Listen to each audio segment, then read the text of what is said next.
Hello students, welcome to KP classes. This is me Samriti Nolakha and welcome back to our channel. So इस video में हम बात करने वाले हैं CUET 2024 की ज्योग्राफी डोमेन के MCQs की। तो इस वीडियो में हम कुछ इंपॉर्टेंट MCQs डिस्कस करने वाले हैं, साथ ही साथ प्रीवियस लेक्चर्स देखने के लिए कि how far we have come in our boards in CUET preparation, check out the description box जिसमें आपको हमारी प्लेलिस्ट का लिंक मिलेगा।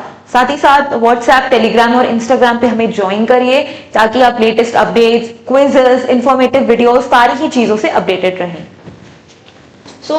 इन सभी लेक्चर्स के जितना भी हमने पढ़ाई करी है इसकी PDF they are available on our app which is KP class exam prep app. और अगर आप iOS यूजर हैं तो आपको क्लास प्लस ऐप के नाम के थ्रू मिलेगा। को डाउनलोड करना है, put on your credentials and in the free material and the document section you will be getting all these PDFs absolutely free of cost. So let's get started. आप अपनी CUET की preparation को और अच्छे से boost कर सकते हैं हमारे उड़ान बैचेस का पार्ट बनके।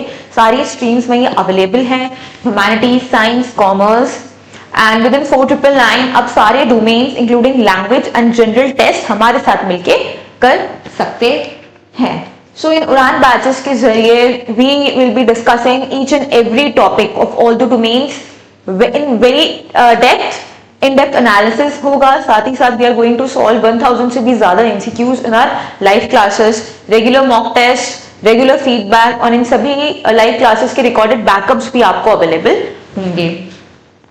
अगर आप सिर्फ GT की तैयारी कर रहे हैं वो भी अवेलेबल है with our Sarathi batch in just 2999। In just 2999 आप हमारे साथ लैंग्वेज और GT की प्रिपरेशन कर सकते हैं। And these are the books that you will be getting from our side. These books contain more than 1200 MCQs. So exam देने से पहले अब 1200 MCQs रिवाइज करके जाएंगे। चलिए देखें। So which of the following is a landlocked harbor? तो ये कुछ पोर्ट्स हैं जहां पे लैंडलॉक हार्बर है। लास्ट ईयर का क्वेश्चन है Paradip, Tuticorin, Haldia, Visakhapatnam. So right answer is Visakhapatnam port. Visakhapatnam port में हमें लैंडलॉक हार्बर देखने को मिलता है। ये क्वेश्चन हमने अपने लेक्चर सीरीज में भी डिस्कस किया था। Easy question, simple. Again, where is the headquarter of OPEC, organisation of petroleum exporting countries, located? तो it is located is none other than Vienna. Vienna is the capital of Austria. So ये Vienna में located है। Simple static question, कोई ifs and buts नहीं, simple question है ये। Even ये हमने अपनी GK करंट अफेयर्स की क्लासेस में भी डिस्कस कराया था। Then GATT, General Agreement on Tariffs and Trade. GATT was transformed into World Trade Organization. भाई GATT was formed, then उसको रीनेम किया गया था वर्ल्ड ट्रेड ऑर्गेनाइजेशन। तो कौन से ईयर में आया था? सिंपल आंसर है 1995। 1 जनवरी 1995 GATT का जो successor world trade organization was form and India इसका फाउंडिंग मेंबर भी था। एंड ये इसका प्रेडिसेसर है। तो ये क्वेश्चन भी पूछा जा सकता है कि what was the predecessor of the World trade Organisation? तो वो क्या था? आपका GATT था। Then comes the first radio programme. First radio programme was broadcasted in India in which year? कौन से ईयर में? It was 1923, June 1923 by Radio Club of Bombay. By Radio Club of Bombay को first radio programme was broadcast in India. तो right answer is June 1923। Then Canberra. Canberra क्या है? एक plan city है। एक प्लान सिटी है कैनबरा। तो किसने प्लान किया था? Right answer is Walter Burley Griffin. Walter Burley Griffin ने ये इसको प्लान किया था। तो it is a plan city. Then arrange the following as per the stages of demographic transition model.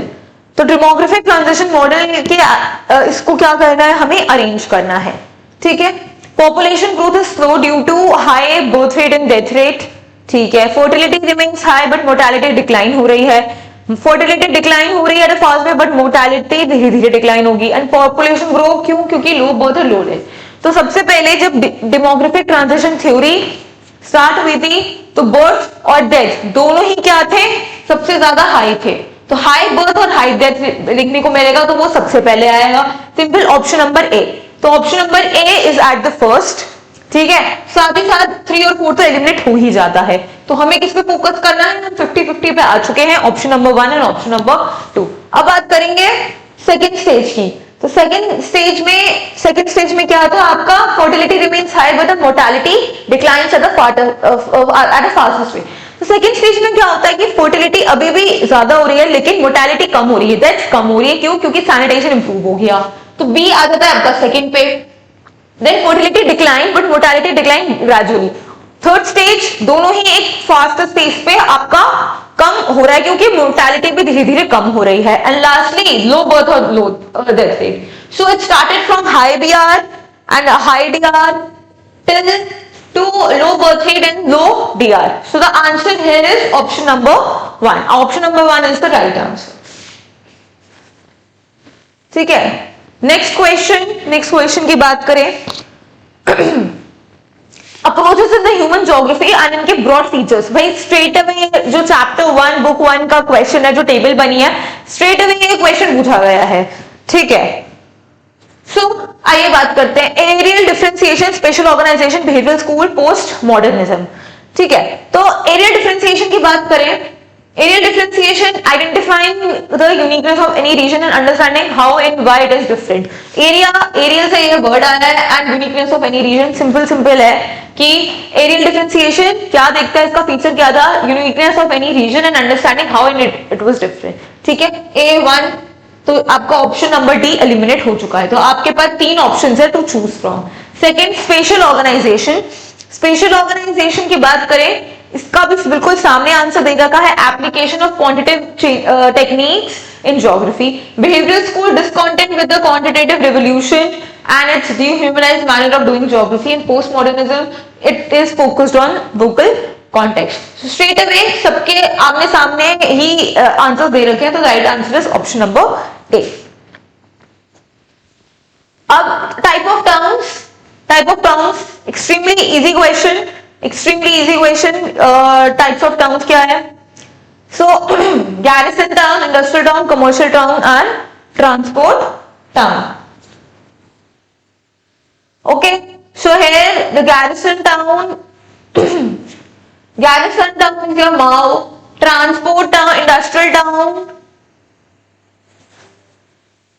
Mao है, तो D का आ जाता है 1 which is option number A.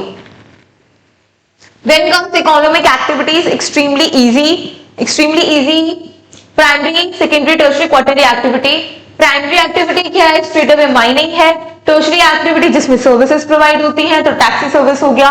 Quaternary is related to research and development, so A is 4 and secondary is your manufacturing. So primary D is 2, देखिए D 2 का है, 2 option में है, तो 1 और 2 option get eliminated. Then comes tertiary activity is your taxi service. 3B is 1, secondary is your manufacturing, and A is 4. Option number 3. Option number 3 is the right answer. Again, static question है, which of the following develop as a satellite town? Straight away answer है हमारा Rohtak, Ghaziabad. All these are the satellite towns. So Rohtak is the right answer. अब ancient town की बात करें, ancient town कौन से थे? मदुराई. इवन नाम से पता चल रहा है मदुराई इज द ऑप्शन। बाकी Delhi is the medieval town, Kolkata and Hyderabad is also medieval town, so Madurai is the right answer. What is the pattern of settlements that develop around a lake? So ये भी हमने अपनी क्लास में करा था, लेक के around कौन सी सेटलमेंट होती है हमारी? भाई सर्कुलर पैटर्न ऑफ सेटलमेंट होती है। क्यों? क्योंकि ये जो सेटलमेंट है एक पर्टिकुलर एरिया के around these are surrounded because of the scarcity of something, तो ये लेक के अराउंड सेटलमेंट है तो वो सर्कुलर आ जाती है। Then comes which of the following is not a pillars of human development? Equity, sustainability, affordability, empowerment. तो ये भी हमने करा था। The right answer is affordability. Affordability नहीं होता, equity है, sustainability है, empowerment है। Next is match the following energy type and their key locations. Easy. आपको wind energy कहाँ मिलेगी? गुजरात और राजस्थान के पार्ट्स में मिलती है। देन टाइडल एनर्जी, जो टाइड्स है ये हमें कहाँ मिलेगी? भाई कोस्ट में मिलेगी। क्यों? क्योंकि कोस्ट के अराउंड ही आपके ओशंस होते हैं, सीज होते हैं जो टाइड प्रोड्यूस करते हैं। सो सी आ जाता है 2। लुक फॉर द ऑप्शन, यहाँ पे C2 है which is 1 and 2 and when B is 1, right answer is your option number 2। Then dhani is the example of which type of rural settlement? ये है आपका hamleted rural settlement. Straight away question discussed in the class. Then geography is the study of human beings and their environment, where the nature is supreme that dictates the lifestyle of human beings. कौन सा geographical approach है ये है environmental determinism, where human beings and the environment, where the nature is supreme. भाई nature हमारा supreme है जो हमारे lifestyle, human beings के lifestyles को बताता है. This is none other than your environmental determinism. अब बात करेंगे माइग्रेशन की. Which of the following is not push factor? भाई माइग्रेशन होती है when the person moves from the place of residence to the place of destination. ठीक है, these are दो फैक्टर्स की बेसिस पे होती है. One is push factor, another one is pull factor. Push factors जब आपके प्लेस ऑफ रेजिडेंस से आप पुश जा रहे, वहां पे इम्यूनिटीज कम है, अपॉर्चुनिटीज कम है, so basically the place of residence is pushing you away from it. तो कौन सा नहीं है? Unemployment, political turmoil, pleasant climate, poor living condition. भाई unemployment obviously it's pushing you away. Political turmoil है इसलिए आप जाना चाहते हो. पुअर लिविंग कंडीशन इसलिए जाना चाहते हो. प्लेजेंट, अरे भाई आपकी प्लेस ऑफ रेजिडेंस में प्लेजेंट क्लाइमेट मिलेगा तो क्यों जाना चाहोगे? तो नॉट में क्या है आपका option number 3 is a pull factor. ये पुश फैक्टर में होगा. अब स्टीप माउंटेन स्लोप्स में हमें क्या मिलेंगे? माउंटेन स्लोप्स, भाई हम माउंटेन्स पे जाते हैं, हिल स्टेशन पे जाते हैं, क्या हमें वाटर में मिलेगा? नहीं. हाईवे मिलेगा? नहीं. रोप वे मिलेगा. भाई एक जगह से दूसरी जगह वैष्णो देवी जाते हो, हमें रोप वेज मिलते हैं. तो our right answer is the ropeways. First serious attempt to develop modern transport is known as simple question, straight away question of transport and communication. कोई इफ्स एंड बट्स की जरूरत नहीं है. नागपुर प्लान आया था, ब्रिटिशर्स लेकर आए थे in the year 1943. No ifs and buts. Which of the following is an economic factor influencing the distribution of population? This topic is extremely important. कि what are the factors responsible for the population distribution? कौन सा economic factor है भाई? Landforms नहीं, वो तो physical में आ गया. Minerals, yes. So distribution of mineral is an economic factor because it generates employment. क्यों? क्योंकि वो एक source है employment का. So this was all about this class.